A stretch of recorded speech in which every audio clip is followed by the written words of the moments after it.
So hello everyone, welcome to the video. இது வந்து பாத்தீங்க அப்படின்னா மார்னிங் டேல்ஸ் டே 13 அப்படின்ற மாதிரி இருக்கும்.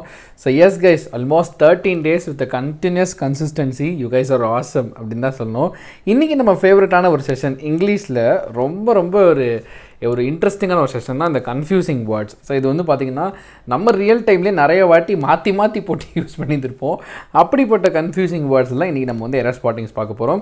And guys, let's get to the video. So உள்ளே போகிறதுக்கு முன்னாடி மறக்காமல் என்ன பண்ணுங்க அப்படின்னா சப்ஸ்கிரைப் பண்ணி விடுங்கோ.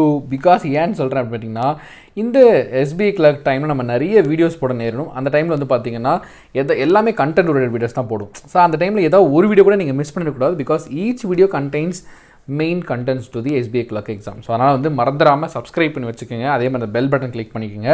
ஒரு வீடியோ கூட மிஸ் பண்ணிடாதீங்க. அண்ட் ஸ்மால் அலர்ட் அப்படி கூட சொல்லலாம். ஒரு சின்ன ஒரு அலர்ட் மட்டும் நான் சொல்லிக்கிறேன். என்ன அப்படின்னு சொல்லி கேட்டிங்க அப்படின்னா, நம்மளுடைய லேப்பில் வந்து பார்த்திங்கன்னா இந்த பிபிடியை வந்து நம்ம வந்து ஓப்பன் பண்ணாலே சில ஸ்லோ டவுன்ஸ் ஆகிடுது.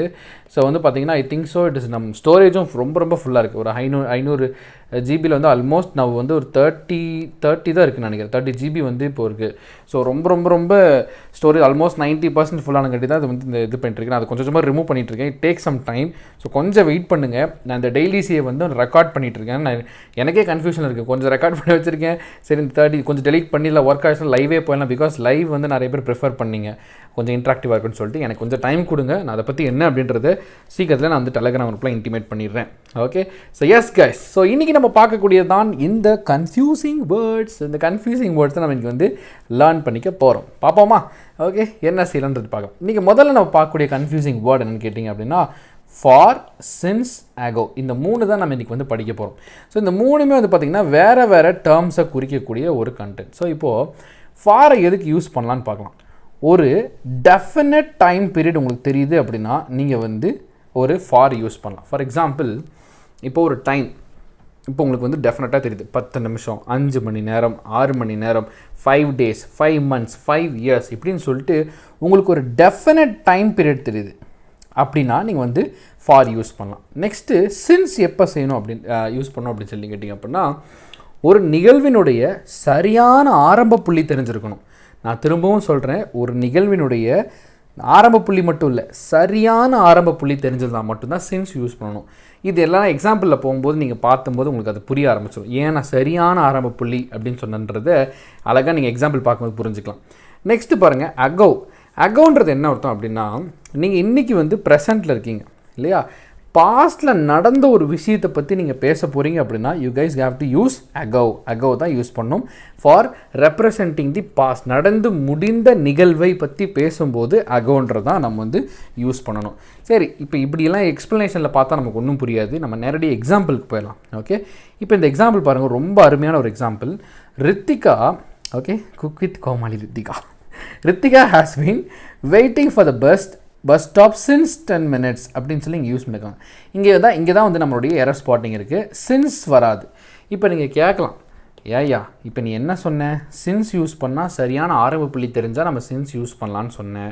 இதுதான் கரெக்டாக தானே இருக்குது. அவங்க வந்து 10 நிமிஷமாக பஸ் ஸ்டாப்புக்கு வெயிட் பண்ணிட்டு இருக்கான்றது சரியாக தானே இருக்குது. அப்போ சின்ஸ் நம்ம யூஸ் பண்ணலாமேன்னு நீங்கள் கேட்கலாம். பட் ஆக்சுவலாக என்ன இங்கே தப்புன்னு கேட்டிங்கன்னா, 10 நிமிஷமாக வெயிட் பண்ணுறாங்கன்னு தெரியுது, கரெக்டு தான். ஆனால் எந்த 10 நிமிஷம், எப்போலேருந்து 10 நிமிஷம், எந்த டைம்லேருந்து 10 நிமிஷம், ஆரம்ப புள்ளி எந்த ஆரம்ப புள்ளி, 9 மணிலேருந்து 10 நிமிஷமா, 8 மணிலேருந்து 10 நிமிஷமா, 6 மணிலேருந்து 10 நிமிஷமா? ஸோ அது நமக்கு ஒரு பெரிய கேள்விக்குறி. 10 நிமிஷம் தெரிஞ்சுது, எந்த 10 நிமிஷம், எங்கிருந்து இருந்த 10 நிமிஷம்? ஸோ டெஃபினட்டாக இது வந்து தப்பு. அப்போ இதுக்கு என்ன வேர்டு யூஸ் பண்ணலாம் அப்படின்னா, நம்மக்கிட்ட ஒரு டெஃபினட் டைம் பீரியட் இருக்குது, 10 minutes அப்படின்ற ஒரு டெஃபினட் டைம் பீரியட் இருக்குது. டெஃபினட் டைம் பீரியட் தான் நம்ம என்ன யூஸ் பண்ணணும், ஃபார். கரெக்டாக? அப்போ இங்கே பாருங்கள், Rithika has been waiting at the bus stop for 10 minutes அப்படின்றது நீங்கள் யூஸ் பண்ணலாம். ஸோ இங்கே வந்து ஒரு டெஃபினட் டைம் பீரியட் நமக்கு வந்து தெரிஞ்சிருக்குது. இந்த 10 minutesன்றது எந்த 10 minutesன்னு தெரில, அதனால தான் நம்ம சின்ஸ் யூஸ் பண்ணல. இப்போ புரிஞ்சுதா உங்களுக்கு? First one over. நெக்ஸ்ட்டு பாருங்கள், Sunitha has lived in Tokyo for January 2010 அப்படின்னு சொல்லலாம். இப்போ உங்களுக்கு பார்த்தாலே தெரியும் இந்த ஃபார்ன்றது தான் எரர். பிகாஸ் ஃபாரிடெல்லாம் எப்படியா வரும் அப்படின்னு சொல்லி கேட்கலாம். பேசிக்காக நம்ம நேச்சுரலாக யூஸ் பண்ணுற கேஷுவல் இங்கிலீஷ்லேயே இந்த எரர் நம்ம கண்டுபிடிக்க தான் செய்வோம். ஏன் இங்கே வந்து ஃபார் போடக்கூடாது அப்படின்னா, அதாவது என்ன அர்த்தம் இங்கன்னா, அவள் அப்போலேருந்து இருந்து கொண்டிருக்காள், அதோடைய ஆரம்ப புள்ளி எங்கேருந்து எப்போலேருந்து இருக்கா, சின்ஸ் ஜனவரி. ஓகே, ஜான்வரி 2010லிருந்து அவன் இங்கே தான் இருக்கா அப்படின்றது. lived in Tokyo since January 2010. அதாவது ஆரம்ப புள்ளி ஜனவரி 2010 அவள் இருக்கிறா. அப்போ ஆரம்ப புள்ளி நமக்கு சரியாக தெரிஞ்சிருக்கு. அதனால் நம்ம இங்கே சின்ஸ் யூஸ் பண்ணுறோம். கரெக்டாக? ஓகே. இங்கே ஃபார் ஏன் நம்ம யூஸ் பண்ணக்கூடாது? இங்கே எங்கேயாவது டெஃபினட் டைம் பீரியட் இருக்கா? ஜான்வரிலேருந்து எத்தனை மாதத்துக்கு இருந்தால் 5 monthsக்கா 10 monthsக்கா இல்லை ஒரு 4 டேஸ்க்கா எதுவுமே நமக்கு தெரியாது. அப்போ இங்கே டெஃபினட் டைம் பீரியட் இல்லை. So we are not going to use for. ஓகேவா? அப்போ சின்ஸ் தான் நீங்கள் யூஸ் பண்ணணும். மூணாவது ஒரு பாயிண்ட் இருக்குது. Rajesh came to Tokyo since 3 years அப்படின்னு சொல்லி போடுறாங்க. இப்போது இது ஒரு சில பேர்த்துக்கு இது சரின்னு போடும். ஆமாம் இல்லை சரி தானே, இது வந்து சின்ஸ் 3 yearsனால் என்ன அர்த்தம்? 3 வருஷத்துக்கு முன்னாடி வந்திருக்கானப்பா அப்படின்றதா இருக்கும். கரெக்டு தான். என்ன? கரெக்டு தான். அப்போது நான் உங்கள்கிட்ட மறுபடியும் ஒரு கேள்வி கேட்குறேன். சின்ஸ் 3 years அப்படின்னு சொல்லி போட்டோம். நான் முன்னமே சொன்ன மாதிரி சரியான ஆரம்ப புள்ளி எங்கே இருக்குது இந்த சென்டென்ஸில்? Where is the exact? Since 3 years. எந்த 3 years? எங்கிருந்து 3 years? கரெக்டாக? ரெண்டாவது, முடிந்து போன ஒரு விஷயம். அவன் வந்திருந்தான் டோக்கியோவுக்கு, அவன் 3 வருடங்களுக்கு முன்னாடி வந்திருந்தான் அப்படின்னு சொல்லும்போது முன்னாடி நடந்த ஒரு விஷயத்தை நம்ம என்ன தான் கோட் பண்ணணும்? அகோ அப்படின்னு தான் சொல்லும். ஓகே. ஸோ பார்க்க வந்து இது வந்து ரொம்ப சிம்பிளாக இருக்கும். ஆனால் நீங்கள் ஒரு சென்டென்ஸாக கீழே எக்ஸாம்பிளில் பார்க்கும்போது எல்லாமே சரி தவறுன்ற மாதிரி ஒரு மிக்ஸ்டு ஃபீலிங் தான் உங்களுக்கு கிடைக்கும். அதனால தான் அர்த்தம் தெரிஞ்சு படிச்சிருங்க. இப்போ பாருங்கள், உங்களை நான் சின்ன ரிவிஷன் மாதிரி கொடுக்குறேன். இந்த கீழே இருக்கிறதெல்லாம் மறந்துடுங்க. இது ஃபுல்லாக இந்த போர்ஷன் ஃபுல்லாக மறந்துடுங்க. இப்போ நான் உங்ககிட்ட கேட்குற லைவ் கமெண்ட்டில் ஆன்சர் பண்ணிட்டே வாங்க. இப்போ அகோ எப்போ யூஸ் பண்ணணும்? Something that has happened in the past. முன்னமே நடந்து முடிந்த ஒரு விஷயத்தை கோட் பண்ணும்போது அகோ யூஸ் பண்ணணும். சின்ஸ் எப்போ யூஸ் பண்ணணும்? ஒரு நிகழ்வினுடைய சரியான துவக்கம் தெரிஞ்சால் மட்டும்தான் சின்ஸ் யூஸ் பண்ணணும். ஓகே, சரியான ஸ்டார்டிங் பாயிண்ட். ஓகே, நெக்ஸ்ட் இங்கே அதுக்கான எக்ஸாம்பிள் கொடுத்தேன். சின்ஸ் ஜனவரி எங்கது? சின்ஸ் 3 yearsன்னு சொன்னால் பத்தாது, எங்கிருந்து 3 years. கரெக்டாக? அப்போது சரியான துவக்கம் இல்லாத வந்து சென்டென்ஸ்க்கு நம்ம சின்ஸ் யூஸ் பண்ண மாட்டோம். கரெக்டாக? அடுத்து ஃபார்லாம் எப்போ யூஸ் பண்ணுவோம்? Definite time limit. அது எதுவாக இருக்கலாம். 30 seconds கூட இருக்கலாம், 30 days கூட இருக்கலாம், 30 years கூட இருக்கலாம். ஒரு சரியான டெஃபினட் டைம் பீரியட் 10 minutesன்றது தெரிஞ்சது அப்படின்னா யூ கேன் யூஸ் ஃபார். இப்போ உங்களுக்கு புரிஞ்சிருக்குன்னு நினைக்கிறேன். மறக்கவே மறக்காது. கரெக்டாக? நெக்ஸ்ட்டு பாருங்கள், இதுவும் ஒரு ஈஸியாக ஃபேன்சியான ஒன்று தான். அன்டில், ஸ்டில், டில், ஸ்டில் அப்படின்னு சொல்லியிருக்கோம். இது பார்க்குறப்பே ரொம்ப ஈஸியாக இருக்கும். பட் சின்ன மைன்யூட், ரொம்ப ரொம்ப ரொம்ப ரொம்ப மைன்யூட் டிஃப்ரென்ஸ் தான். இப்போ அன்டில் எடுத்துக்கோங்க. அன்டிலும் டில்லும் ஒன்று தான். இப்போவே சொல்லிடுறேன், ஸ்டார்டிங்லேயே சொல்லிடுறேன். அன்டிலும் டில்லுமே ஒன்று தான். அப்போ எப்படியான டிஃப்ரென்ஸ் போடுறது அப்படின்னா ஒரே ஒரு வித்தியாசம் தான் அன்டில்க்கும் டில்லுக்கும். இப்போது அன்டில், டில் இப்படி 2 இருக்கா? ஒரே ஒரு வித்தியாசம் என்னென்னா, அன்டில் வந்து நீங்கள் ஃபார்மலாக பேசக்கூடிய சென்டென்ஸ்க்கு தான் யூஸ் பண்ணுவீங்க. டில்லுன்றது கேஷுவலாக யூஸ் பண்ணுற சென்டென்ஸ்க்கு. ஃபார் எக்ஸாம்பிள், இப்போ நீங்கள் ஒரு பிரின்ஸிபலை பார்க்குறீங்க. கரெக்டாக? ஒரு பிரின்ஸிபல் வந்து காலேஜ் போகும்போது பார்க்குறீங்க. பார்த்தோன்னே ஹாய் சார், குட் மார்னிங் அப்படின்னு நம்ம சொல்கிறோம். இது வந்து ஒரு ஃபார்மல் ஸ்பீச். கரெக்டாக? டில் அப்படின்றது எப்படின்னா கேஷுவல் ஸ்பீச். அதே உங்கள் கிளாஸ்மேட், அதே இப்போ பிரின்ஸிபல் தாண்டி போயிட்டு கிளாஸ் ரூம் பக்கத்தில் உங்கள் ஃப்ரெண்ட் இருக்கார், ஹாய் மச்சான் அப்படின்ட்டு இவ்வளோ ஜாலியாக நம்ம பேசுகிறோம்.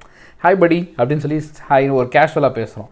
அது வந்து ஒரு கேஷுவல் டாக். இப்போது ஒரு ஃபார்மலான ஒரு லெட்டர், ஒரு ஃபார்மலான ஒரு அனௌன்ஸ்மெண்ட், ஒரு ஃபார்மலான ஒரு ஸ்பீச், இல்லை ஒரு ஃபார்மலான ஒரு இன்ஃபர்மேஷன், இப்படி எதுவாக இருந்தாலும் நீங்கள் அன்டில் தான் யூஸ் பண்ணணும். ஓகே, ரெண்டுத்துக்கும் ஒரே மீனிங் தான். பட் எங்கெல்லாம் நீங்கள் ஒரு ஃபார்மலான நீங்கள் ஒரு ஸ்பீச்சையோ லெட்டரையோ அனௌன்ஸ்மெண்ட்டையோ இன்ஃபர்மேஷனையோ சொல்கிறீங்க அப்படின்னா நீங்கள் அன்டில் தான் யூஸ் பண்ணணும்.